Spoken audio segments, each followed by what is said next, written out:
Amados, para Jesus, amados, vale. Havia um homem que a Bíblia chama do homem segundo o coração de Deus. Algumas pessoas acham, por que tudo isso? Às vezes parece exagero, para que pular tanto, para que tanta empolgação?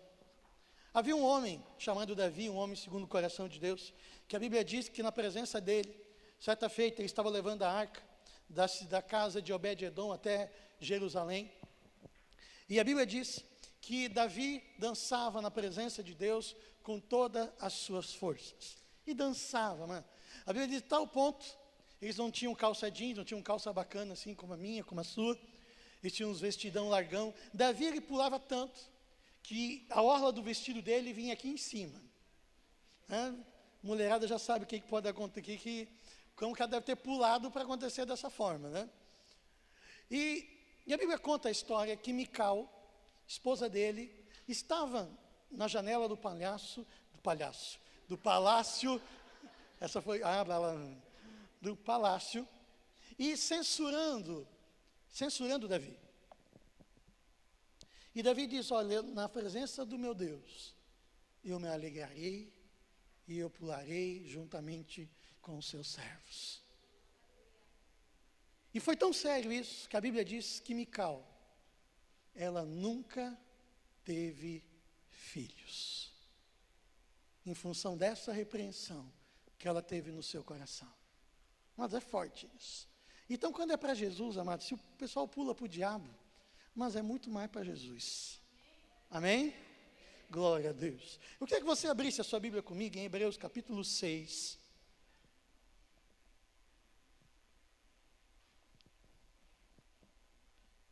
Hebreus capítulo de número 6, versículo de 1 até o versículo de número 9. Hebreus é uma carta extraordinária no Novo Testamento. E eu gosto muito de Hebreus. Eu investi durante janeiro, quase que o mês inteiro, estudando o livro de Hebreus, fazendo várias anotações. Um livro que me edificou muito, tem me edificado muito. E nós precisamos aprender muito acerca do querer de Deus, do favor dEle, daquilo que Ele espera da minha vida e sobre a sua vida. E o título da minha mensagem nessa noite é A Fé em Jesus e as 30 moedas de prata. A fé em Jesus e as 30 moedas de prata. E aqui em Hebreus capítulo 6, versículo 1, a palavra de Deus diz assim: portanto, deixando-nos os ensinos elementares a respeito de Cristo e avancemos para a maturidade, sem lançar novamente o fundamento do arrependimento de atos que conduzem à morte, da fé em Deus, da instrução acerca de batismos, da imposição de mãos, da ressurreição dos mortos e do juízo eterno. Assim faremos, se Deus o permitir. Ora, aqueles que uma vez foram iluminados, provaram do dom celestial, tornaram-se participantes do Espírito Santo e experimentaram a bondade da palavra de Deus e os poderes da era que há de vir, e caíram, é impossível que sejam reconduzidos ao arrependimento, pois para si mesmos estão crucificando de novo o Filho de Deus, sujeitando-os à desonra pública, ou expondo a vitupério, como diz nessa versão. Pois a terra que absorve a chuva que cai frequentemente e dá colheita proveitosa, aqueles que a cultivam, recebem a bênção de Deus. Mas a terra, e a terra aqui é eu e você, que produz espinhos e ervas daninhas, é inútil, e logo será amaldiçoada, e seu fim é ser queimada. O que eu quero marcar, principalmente é o versículo 1, não lançando novamente dos princípios elementares da doutrina de Cristo, mas devemos avançar, não nos esquecendo do batismo, do arrependimento das obras mortas, da fé em Deus. Um dos princípios elementares da doutrina de Cristo chama-se fé em Deus. Diga, fé em Deus. E eu e você precisamos entender, é tão fundamental a fé em Deus, que nós precisamos entender o que significa essa fé. Muitas vezes nós falamos da fé em Deus, nós pensamos acerca da fé em Deus, mas será que temos efetivamente fé em Deus? Eu quero, com a graça de Deus, trazer alguns princípios acerca da fé em Deus. Em Hebreus, no capítulo de número 11, o versículo de número 6, a palavra de Deus diz assim: sem fé é impossível agradar a Deus, pois quem dele se aproxima precisa crer que ele existe e que recompensa aqueles que o buscam. Recompensa aqueles que o buscam. Mas o texto começa dizendo, olha, sem fé é impossível agradar a Deus.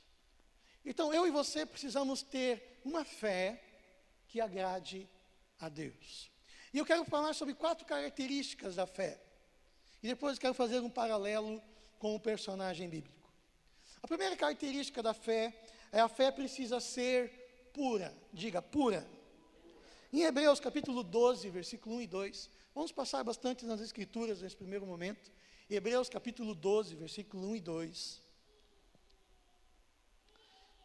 Portanto, também nós, uma vez que estamos rodeados por tão grande nuvem de testemunhas, livremo-nos de tudo o que nos atrapalha e do pecado que nos envolve e corramos com perseverança a corrida que nos é proposta, tendo os olhos fitos em Jesus, autor, ou seja, a origem, e o consumador da nossa fé. Ele, pela alegria que lhe fora proposta, suportou a cruz, desprezando a vergonha, e assentou-se à direita do trono de Deus. A fé, ela precisa ser pura. E o que significa uma fé pura? Uma fé pura é aquela que tem a sua origem em Jesus. Se você quer ter uma fé em Deus, a origem dessa fé precisa ser Jesus Cristo. Ele é a origem da nossa fé. Jesus, diga, Jesus é a origem da fé. Jesus. Não é Maria, não é Jorge, não é qualquer outro nome ou qualquer outra pessoa. A fé que agrada a Deus, ela se origina em Jesus. E a Bíblia diz que ela é aperfeiçoada. A Bíblia diz, aquele que é o autor e consumador, ou seja, aquele que leva a bom termo, aquele que leva ao fim, aquele que consuma, aquele que aperfeiçoa até o fim. Para eu e você nos relacionarmos com Deus, a nossa fé precisa estar embasada em Jesus Cristo. Ele é a origem e somente através dele eu chego a Deus, Jesus. Não existe nenhum outro nome e não existe nenhuma obra que eu e você podemos fazer, cuja qual eu e você devemos colocar, apoiar a nossa fé para sermos aceitos por Deus. Mas tem pessoas que dizem o seguinte, não, eu tenho fé, eu vou jejuar 3 dias e Deus vai me dar isso. Você está tendo fé em Jesus ou fé nos teus 3 dias de jejum? Não, eu vou orar e Deus vai me abençoar. Você está colocando a fé em Deus ou a fé na sua oração?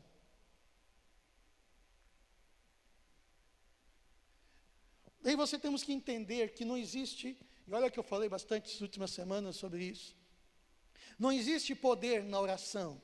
A oração não tem poder nenhum. Você não deve colocar fé na oração. Você coloca fé em Jesus, aquele cuja qual você ora. Na palavra não tem poder, mas o Deus da palavra tem poder. O louvor não liberta, quem liberta é o Deus a quem eu louvo. Não é a minha ação, mas é o Deus Todo-Poderoso. Então a fé ela precisa ser pura. É em Jesus, através de Jesus, é por dele, por ele e para ele. São todas as coisas. Amém? Em segundo lugar, a fé ela precisa ser eficaz em minha vida. A fé tem um propósito na minha vida. Em Hebreus capítulo 10, versículo 22. Hebreus 10, 22 diz o seguinte: sendo assim, aproximemo-nos de Deus com um coração sincero e em plena convicção de fé, tendo os corações aspergidos para nos purificar de uma consciência culpada, tendo os nossos corpos lavados com água pura. Qual o propósito da fé? Nos aproximar de Deus. Para que eu e você devemos ter fé? Qual é a eficácia da fé? Mas a eficácia da fé não é alcançar coisas neste mundo. A eficácia da fé é eu me aproximar mais de Deus. Você compreende isso? A eficácia da fé não é eu conquistar coisas, não é eu ter coisas. A eficácia da fé é eu estar perto de Deus, é eu me aproximar de Deus. Essa é a eficácia da fé. Eu não preciso ter fé para conquistar coisas, amados. Eu preciso ter fé para me aproximar de Deus. Amém? Diga a pessoa que está do seu lado, você precisa ter fé para se aproximar de Deus. Terceiro, a fé precisa corroborar. A fé precisa colaborar, corroborar, fazer com que aconteça a vontade de Deus. Em Hebreus, capítulo 11, versículo 8 a 13. Eu quero trazer um fundamento muito jóia para você sobre fé nessa noite. Mas a fé é genuína, a fé sincera, ela opera o querer de Deus, não o querer dos homens. A fé genuína, a fé sincera, ela deve operar na minha vida o querer de Deus, não o querer dos homens. E aqui em Hebreus capítulo 11, você conhece esse personagem, versículo 8 em diante, diz o seguinte: pela fé, Abraão, quando chamado por Deus, obedeceu e dirigiu-se a um lugar que mais tarde receberia como herança, embora não soubesse para onde estava indo. Ele não sabia para onde estava indo, ele agiu por fé porque obedeceu. Pela fé, peregrinou na terra prometida como se estivesse em terra estranha. Viveu em tendas, bem como Isaque e Jacó, co-herdeiros da mesma promessa. Pois ele esperava a cidade que tem alicerces, cujo arquiteto e edificador é Deus. Ou seja, ele esperava na eternidade. Pela fé, Abraão e também a própria Sara, apesar de estéril e avançada de idade, recebeu poder para gerar um filho, porque considerou fiel aquele que lhe havia feito a promessa. Assim, daquele homem já sem vitalidade, originou-se descendentes tão numerosos como as estrelas do céu, e tão incontáveis como a areia da praia do mar. Todos estes viveram pela fé. Olha só, o texto aqui é muito forte. Todos estes morreram onde? A Bíblia diz morreram o quê? Na fé. Sem ter alcançado as promessas. Morreram na fé, sem ter alcançado as promessas. Interessante. Viram-na de longe e de longe a saudaram, reconhecendo que eram estrangeiros e peregrinos na terra. A Bíblia diz que esses homens foram homens de fé. Amém? Mas eles receberam aquilo que Deus prometeu para eles? Não. Mas como assim homens de fé? Fé para mim e para você não é eu querer algo, eu ter isso, então eu sou um homem de fé. Não é o conceito que se tem? Conceito humanista, conceito centrado no homem, egoísta. A Bíblia diz que estes homens de fé, eles viveram pela fé, mas eles não alcançaram a promessa. Porque a Bíblia diz, porque Deus falou a Abraão, Abraão, essa terra aqui tudo vai ser sua.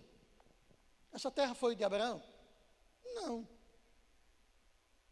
Aproximadamente 430, 500 anos depois, o povo de Israel conquistou aquela terra. A Bíblia diz que Abraão seria pai de uma grande nação. Quantos filhos Abraão tinha? Ismael não conta só Isaac. Uma grande nação, quantos filhos você tem?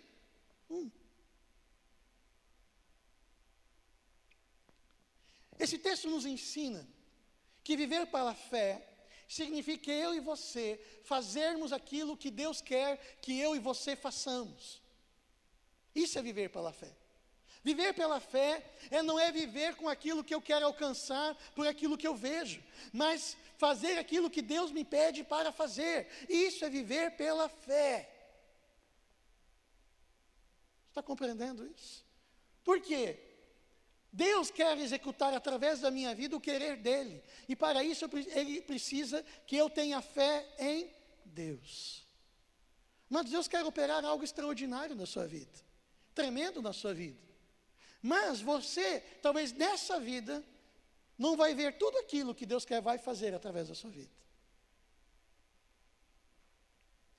E aqui começa, amados, algo que eu e você temos que entender. Quando falamos de fé em Deus, nós estamos falando de valores eternos. Nós temos que começar a mudar a nossa mente, mudar a nossa forma de pensar, para que eu e você venhamos ter uma fé eficaz, uma fé verdadeira, uma fé íntegra, uma fé que alcance o propósito, não uma fé voltada para as coisas dessa vida. Mas nessa vida, eu e você não devemos esperar coisa alguma. Para que eu e você devemos ter fé? Para alcançar o propósito. 1 Pedro 1, 8 a 9. 1 Pedro 1, 8 a 9. Mesmo não o tendo visto, falando de Jesus, vocês o amam. Apesar de não o verem agora, creem nele e exultam com alegria indizível e gloriosa, pois vocês estão alcançando o alvo da sua fé, o ficar milionário, ter uma família feliz, ser bem-sucedido naquilo que você colocar a mão. É isso que está escrito no texto? Não, o texto está escrito aqui: alcançando o fim da vossa fé, a salvação das vossas almas. Para que eu e você precisamos ter fé? Para alcançar a salvação das nossas almas. Mas pastor, eu já sou salvo. Ok, que permaneça assim até o fim. A Bíblia diz que aquele que perseverar até o fim será salvo. Eu e você precisamos ter uma fé pura em Cristo, através dele. Uma fé eficaz, que me aproxime de Deus, que me aproxime, que me leve para perto dele. Uma fé que venha corroborar com o querer de Deus na minha vida, para que eu seja um canal da vontade dele, e que eu alcance o propósito, a salvação da minha alma. Por que eu estou falando isso? Porque eu e você devemos ficar atentos acerca da motivação da nossa fé. O porquê eu e você seguimos Jesus. Por que eu e você seguimos Jesus? Qual o propósito da nossa fé? Amados, é possível, e nós vemos muito isso hoje, sermos mercadores da fé. Usar da fé para atingir os seus próprios objetivos. Ter expectativas em Deus, que não nasceram em Deus, mas nasceram de nossos próprios desejos. Da nossa própria imaginação, de nosso próprio querer. Talvez de uma noite mal dormida, você acordou com uma boa ideia e você achou que isso veio de Deus. E se não achou, você pede para Deus assinar embaixo: Deus, toma isso aqui, assina e torna isso a tua vontade. Nós temos um exemplo na palavra de Deus, de alguém que viveu desse jeito, chamado Judas Iscariotes. Eu nunca preguei sobre esse personagem, eu quero fazê-lo hoje. Judas Iscariotes. Nós temos que entender quem é Judas. Entender. Que geralmente nós vemos ele apenas como traidor, o facínora. Se fosse eu no lugar de Jesus, jamais teria traído ele. Né? Vamos entender este homem. Este homem recebeu o mesmo ensino, Pedro, Tiago, João, André, Mateus, Bartolomeu, o mesmo ensino dos outros discípulos. Fazia parte dos 12, do grupo íntimo de Jesus. Além do mais, ele era o tesoureiro de Jesus. Intimidade. Você escolher um tesoureiro que não confiasse? Tesoureiro de Jesus. É o que a Bíblia diz. Por que Judas permitiu Satanás entrar no seu coração e levá-lo a trair Jesus? Por quê? Você foi bem instruído com relação à palavra, teve o mesmo ensino dos outros discípulos, estava perto de Jesus. Mas Jesus lavou os pés dele na última ceia. Ele estava lá distribuindo os pães quando Jesus estava multiplicando. Ele estava lá. Mas Judas, amado, ele saía evangelizando em 2 e 2, expulsando demônios, curando os enfermos. Ele estava lá nos grupos que Jesus enviou em 2 em 2. Ele estava lá. Por quê? Judas traiu Jesus. Abra comigo em Mateus, capítulo 26.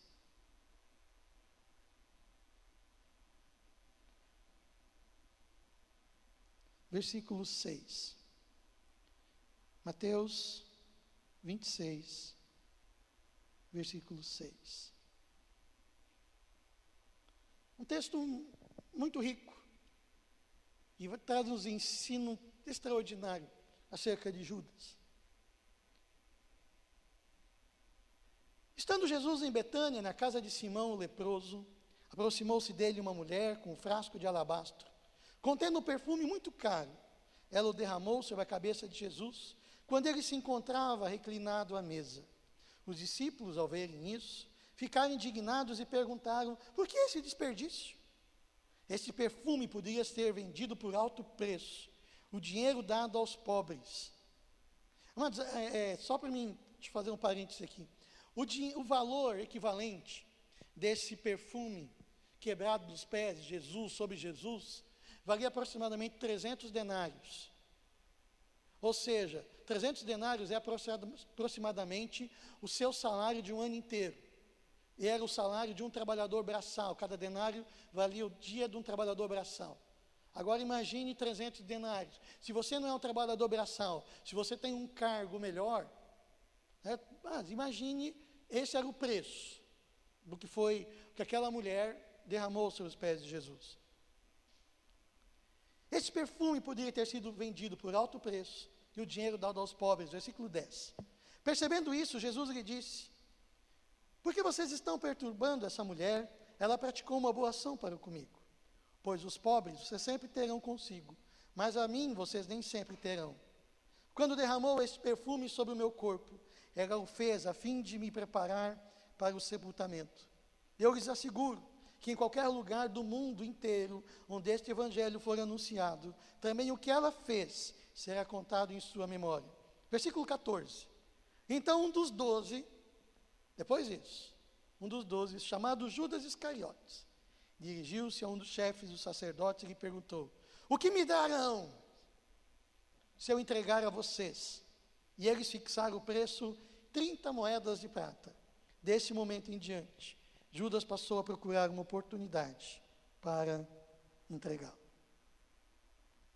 Mas eu entendo que Judas amava Jesus.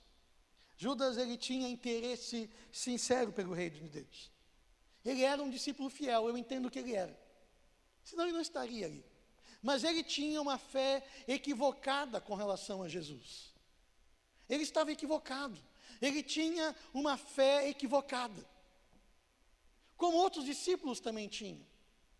Alguns discípulos, quando Jesus morreu, quando eles estão no caminho de Emaús, Jesus aparece a eles e aparece o discurso dizendo: nós pensávamos que ele, nesse tempo, iria nos restaurar o reino a Israel.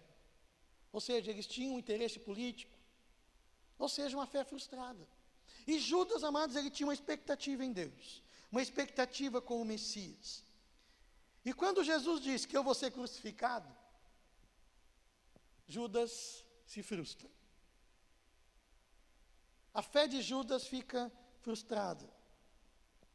E a fé de Judas teve um preço de 30 moedas de prata. Judas mata Jesus em sua vida por 30 moedas de prata. Eu posso concluir que Judas, ele seguia Jesus para ficar rico.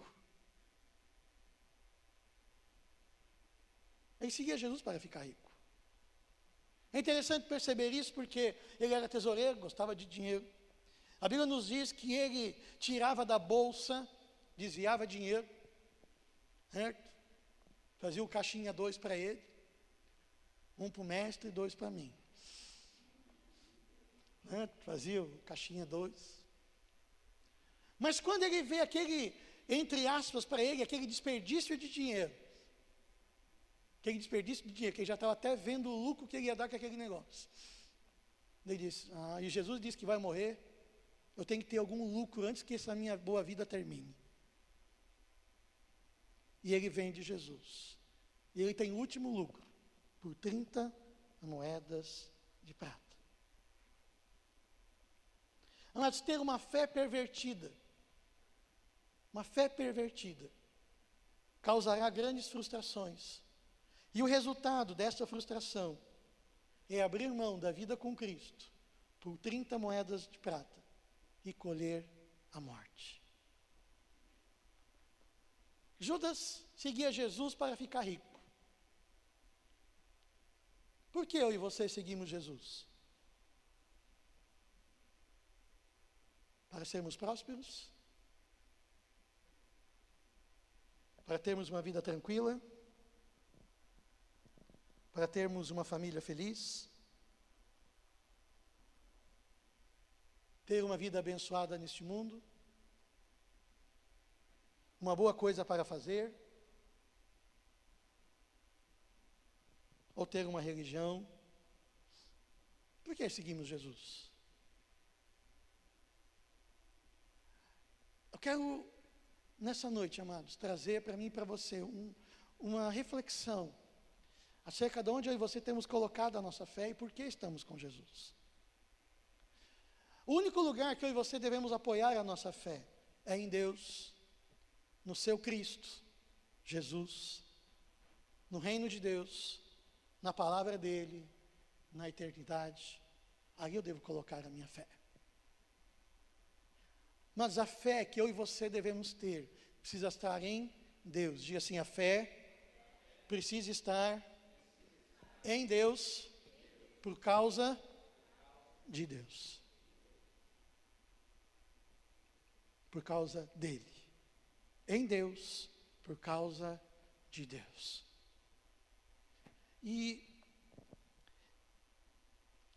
Mas não coloque a fé neste mundo. Por que eu digo isso? Este mundo, ele jaz no maligno. Mas este mundo jaz no maligno. Tudo que você tem neste mundo, a Bíblia diz, tudo que há no mundo, a concupiscência dos olhos, a soberba da vida, e a concupiscência da carne, dos olhos, a soberba da vida, não vem de Deus. É do mundo. E não agrada a Deus. Não devemos ter fé neste mundo. Mas aí você devemos saber, este mundo vai terminar. Tudo aquilo que você conhecemos vai terminar. A sua estrutura de família que você conhece vai terminar. O padrão econômico que você conhece vai terminar. A forma como eu e você vivemos a nossa vida vai acabar. Porque a Bíblia diz que haverá novo céu e nova terra. Você crê nisso? Novos céus e nova terra. Semana que vem eu quero pegar sobre a volta de Jesus. Mas nós temos que entender que aquilo que Jesus propõe para mim e para você não é para este mundo. Não é para este mundo. E eu quero falar algo de todo o meu coração e você abra bem o seu ouvido. Abra bem o seu ouvido. Preste atenção. Eu repeti isso, falei isso na quinta-feira. Eu publiquei isso num blog. Eu tenho falado isso, eu quero falar cada dia mais. Sabe qual é a maior estratégia do diabo nesse tempo? A maior estratégia dele, neste tempo, para retardar a volta de Jesus, sabe qual é a estratégia dele? É fazer com que eu e você nos apaixonemos por este mundo.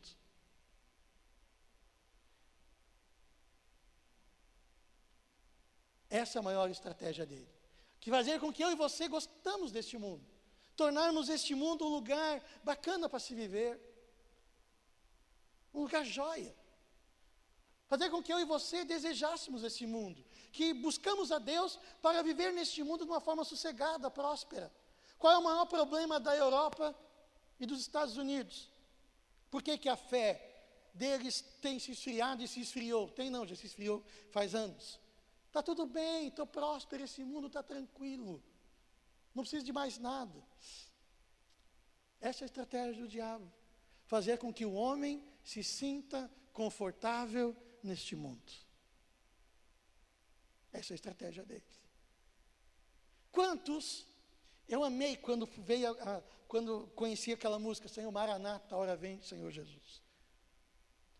Maranata significa, hora vem, Senhor Jesus. Jesus vem. Amados, aquilo que eu e você conhecemos, este mundo, não é para mim e para você. Mas o que Jesus tem para mim e para você é muito maior. Eu e você temos, sabe o que você temos que valorizar? A salvação em Cristo Jesus. A sua fé tem que estar, eu estou salvo em Cristo Jesus. O diabo não tem domínio sobre mim. Em Cristo Jesus eu tenho perdão dos meus pecados. Meu Deus, você não entendeu isso. Em Cristo Jesus eu tenho o perdão dos meus pecados. Mas esse tipo de declaração precisa ser uma flecha no meu coração e dizer, dar um grande aleluia, um glória a Deus, porque não existe nada maior para mim e para você do que Cristo fez por mim, de me dar o perdão dos meus pecados. Por quê? Porque o salário do pecado é a morte. Se eu estivesse longe de Deus, cheio de pecado, amados, meu fim é passar a eternidade com o capeta. Você quer passar a eternidade com o capeta? Pergunta a pessoa que está ao seu lado, você quer? Quer passar a eternidade com o capeta? Com o chifrudo? Com o cão? Sofrendo, padecendo? Não, ninguém quer. Mas o que acontece é que todo mundo ficar tranquilo neste mundo. E este mundo, amados, este mundo é o parque de diversões do diabo.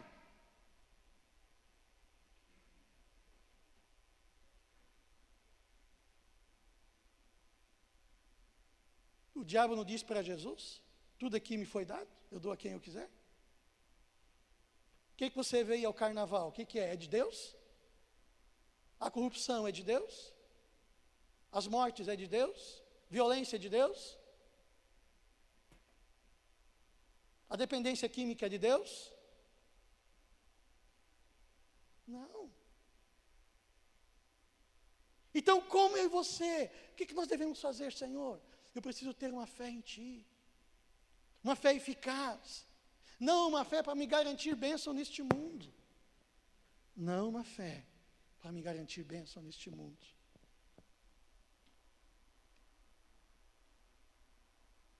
O que eu e você devemos ter fé? Eu quero terminar com isso. Onde deve estar a nossa fé? A nossa fé precisa estar que Jesus veio a este mundo em carne, morreu na cruz em meu lugar e em seu lugar. E através dessa morte de cruz eu tive o perdão dos meus pecados.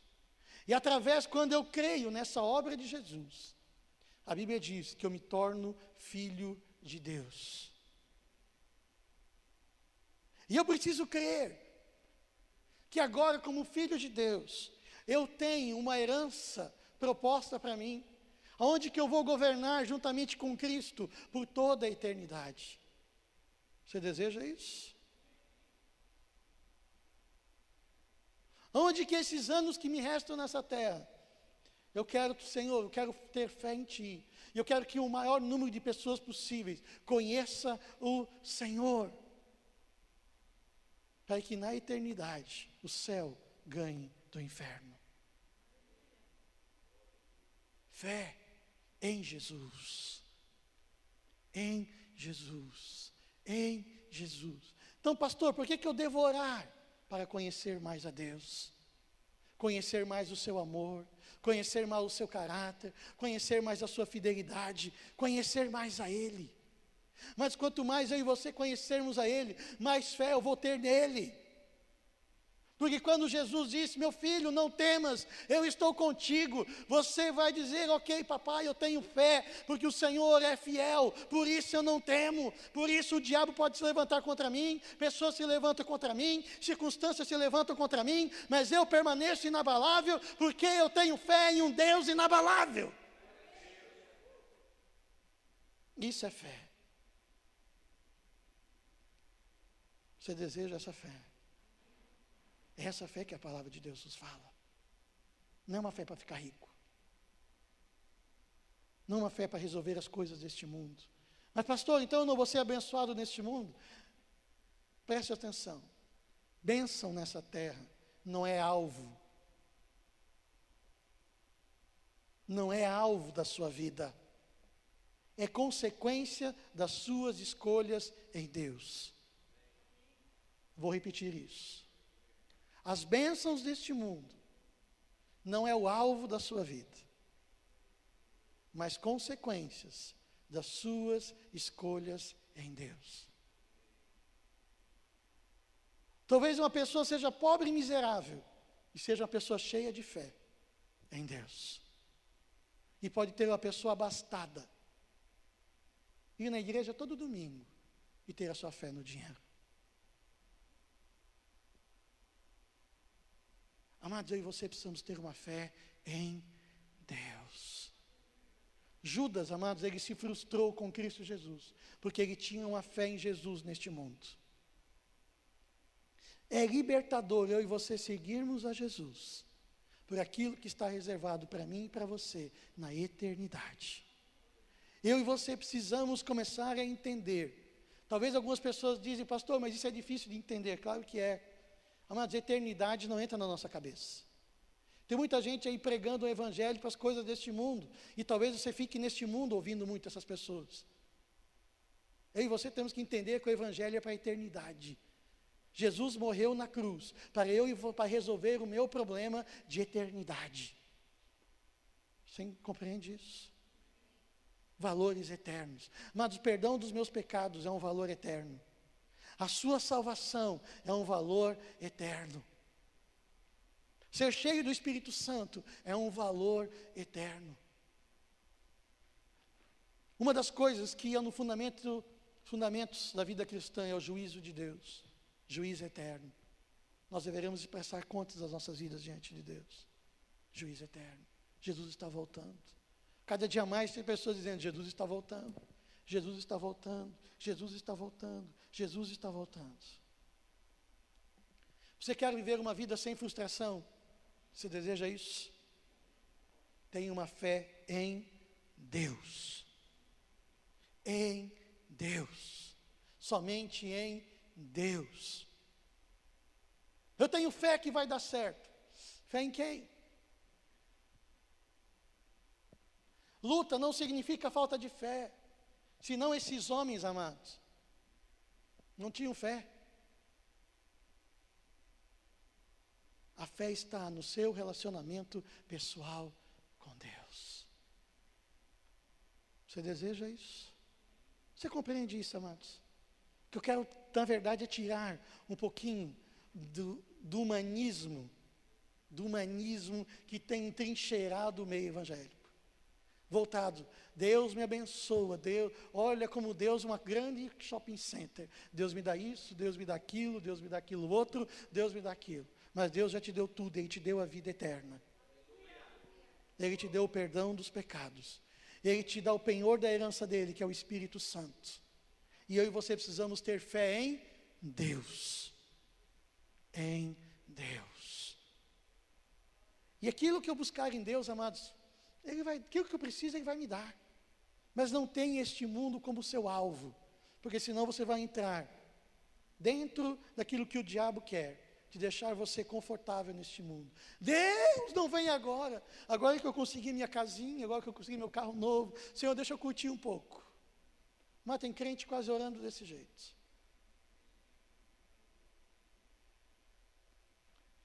Meu Deus. Eu e você temos que entender acerca da nossa vida que temos em Cristo Jesus. uma vida eterna. Amados, quando tudo isso acabar, eu e você não teremos mais esse corpo de humilhação. Sabe, você vai ficar sempre em forma. Sempre em forma. Não vai ter ruga, não vai ter problema. Sabe, teu corpo vai estar glorificado. Sempre zero bala, amados. Cheio do Espírito Santo. Governando com Cristo sobre todas as coisas. Sei lá o que vai acontecer. Governar sobre o que? Não sei. Mas eu sei o que? Que eu vou estar com Deus. Mas um lugar que não vai ter sofrimento, não vai ter dor, não vai ter choro. Mas é extraordinário. Fé em Deus. Em quem você tem colocado a sua fé? Eu quero encerrar com um pensamento. Muitas pessoas, elas se frustram. As 30 moedas de prata dela, que venderam a salvação, muitas vezes abandonam o Evangelho,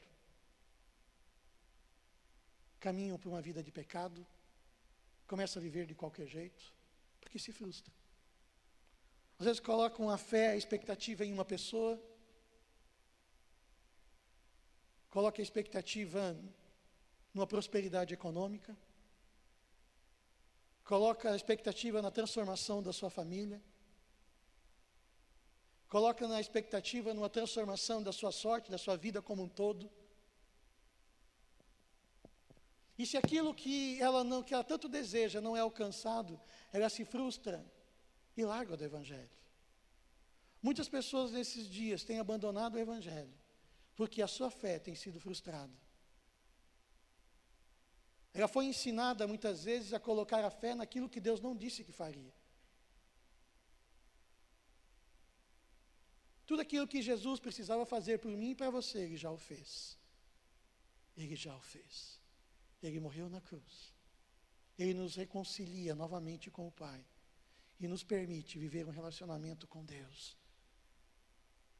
E além do mais, somos chamados para trabalharmos para Ele, para sermos aqueles que irão proclamar o Evangelho.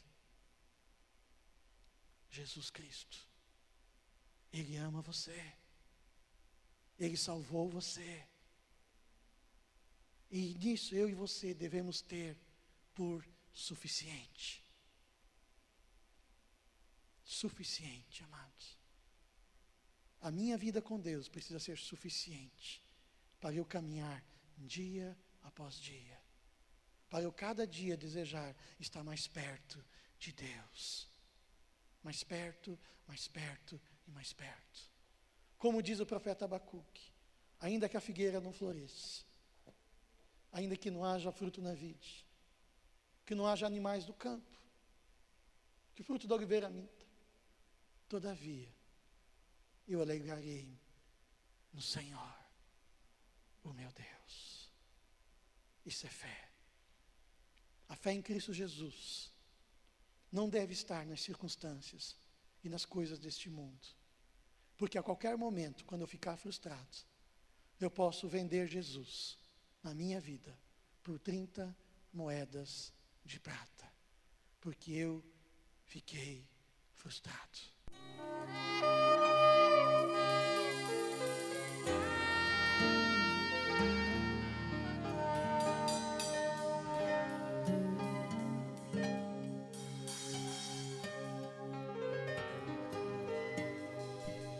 Porque Deus amou o mundo de tal maneira que deu o seu único Filho, para que todo aquele que nele crê não pereça, mas tenha vida eterna.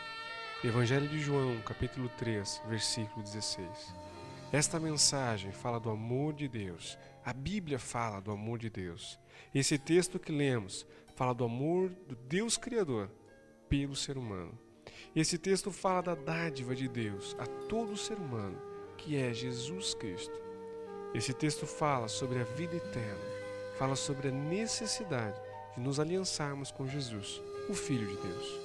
E eu quero convidar você a fazer uma oração comigo, uma oração de entrega da sua vida a Jesus. Senhor Jesus, eu creio que Tu és o Filho de Deus e que vieste em carne para me salvar. e que estás vivo à direita do Pai. Eu te recebo como meu Salvador e o meu Senhor. Eu renuncio a Satanás e seus demônios, em nome de Jesus. Pai Celestial, muito obrigado pela salvação da minha alma.